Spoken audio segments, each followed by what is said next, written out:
रक्षाबंधनाप्रमाणेच भाऊ बहिणीच्या अतूट बंधनाचा सण म्हणजेच भाऊबीज।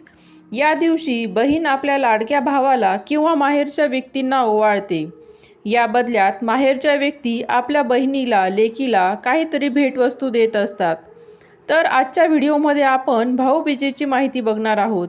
भाऊबीजेला औक्षण करण्यासाठी ताट कसे तयार करावे लागते, तर या औक्षणाला ताटामध्ये नक्की आपण काय वस्तू ठेवाव्यात, औक्षणाची देखील एक विशिष्ट पद्धत असते।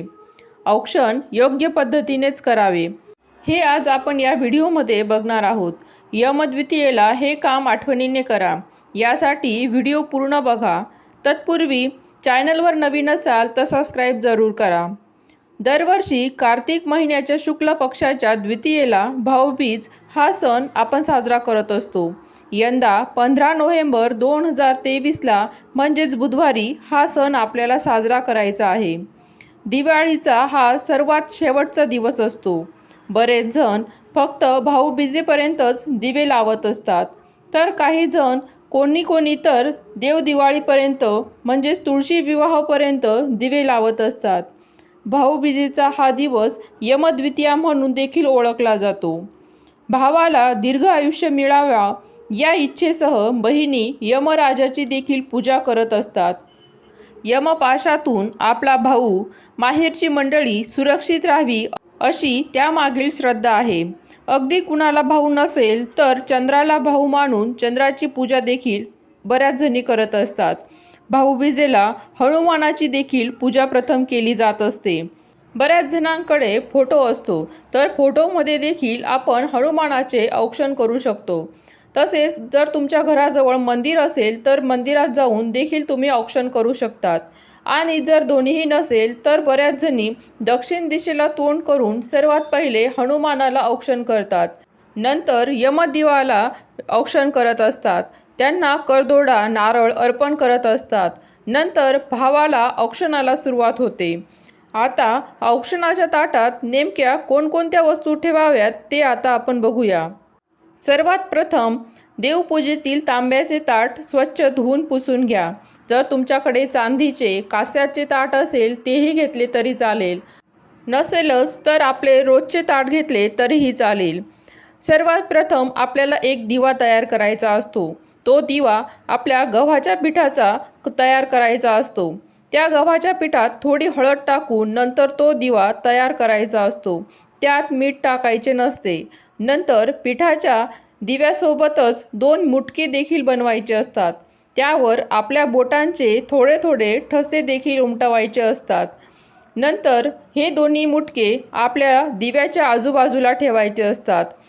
या दिव्यांमध्ये दुहेरी वात बनवायची असते।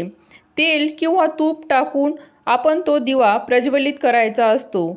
नंतर त्या ताटामध्ये कुंकू घेऊन गंध तयार करायचा आहे।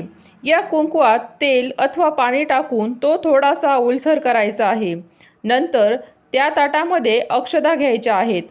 अक्षता थोड्या हळदीने पिवळ्या करून घ्यायच्या आहेत किंवा अखंड तांदूळ घ्यायचे आहेत। त्याचबरोबर एखादा सोन्याचा दागिना किंवा चांदीचा शिक्का, 1 रुपयाचं नाणं किंवा 1 सुपारी घ्यावी। एका खोबऱ्याची वाटी घ्यावी व त्या वाटीमध्ये थोडेसे लाया व बत्तासे ठेवावे। नंतर 1 करधोडाही घ्यावा व तो त्या वाटीतच ठेवावा। बऱ्याच ठिकाणी लाल करधोडा वापरण्याची पद्धत आहे। तुमच्या पद्धतीने जो करधोडा तुम्ही वापरत असाल तो करधोडा घेऊन त्या वाटीमध्ये ठेवावा। वाईट शक्तींपासून दूर राहावे हा या करधोडा बांधण्यामागे उद्देश असतो। हा करधोडा बांधताना घरातील मुलांना, मोठ्या माणसांना त्या दिवशी पूजेनंतर हा करधोडा बांधण्यासाठी द्यायचा असतो। बऱ्याच ठिकाणी नारळ व करधोडा हे देण्याची प्रथा आहे। आणि औक्षणामध्ये गोड पदार्थही ठेवा, जसे मिठाई, काजू बदाम असतात। औक्षण करण्यासाठी पाट अथवा बसकर नक्की असू द्यावे। आपण ज्याचे औक्षण करतो त्याचे तोंड पूर्व दिशेला असावे। अशा पद्धतीने आपल्याला आसन टाकायचे आहे।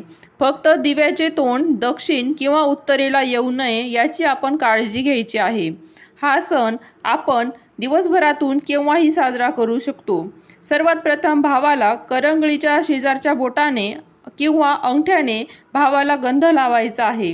त्यानंतर गंधावरच अक्षदा लावून थोड्या अक्षदा डोक्यावर टाकायच्या आहेत. भावाच्या डोक्यावरून सोने नाणे, कापूस हे सर्व डोक्यावरून ओवाळून घ्या. नंतर दोन्ही मुटकळ घेऊन ते भावाच्या सर्वात प्रथम गुडघ्याला लावा. नंतर खांद्याला लावून ते डोक्यावरनं ओवाळून घ्या व इडापिडा जाऊ द्या, बळीचे राज्य येऊ दे असे म्हणून भावाला नंतर ओवाळायचे आहे. तसेच या दिवशी प्रत्येक बहिणीने आपल्या भावासाठी किंवा माहेरच्या व्यक्तींसाठी यमदीपदान जरूर करावे.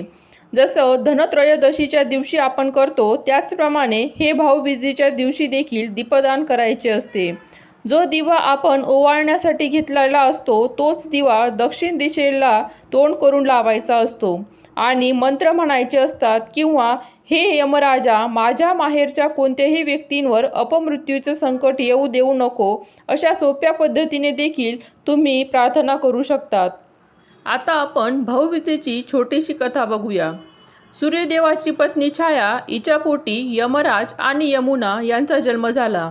यमुना आपला भाऊ यमराज याला आपल्या घरी येऊन भोजन करण्याचे प्रेमाने विनंती करत असे. पण यमराज व्यस्त असल्यामुळे यमुनेबद्दल बोलणे टाळायचा. एकदा कार्तिक द्वितीया यमराज अचानक आपल्या दारात उभे असलेला पाहून यमुना खूप खुश झाली. तिने प्रसन्न मनाने भावाचे स्वागत केले आणि भोजन वाढले. यावर प्रसन्न होऊन यमदेवांनी बहिणीला वरदान मागायला सांगितले. तेव्हा बहीण भावाला म्हणाली की तू दरवर्षी या दिवशी जेवण करायला येशील आणि जी बहीण आपल्या भावाला या दिवशी जेवू घालेल आणि टिळक करेल तिला कोणतेही भय नसावे. तथास्तु म्हणून यमराज यमपुरीला गेले. असे मानले जाते की जे भाऊ या दिवशी आपल्या बहिणीचे आदरातिथ्य स्वीकारतात त्यांना आणि त्यांच्या बहिणीला यमाचे भय नसते. व्हिडिओमधील माहिती आवडली असल्यास लाईक करा, शेअर करा, सबस्क्राईब करा. धन्यवाद.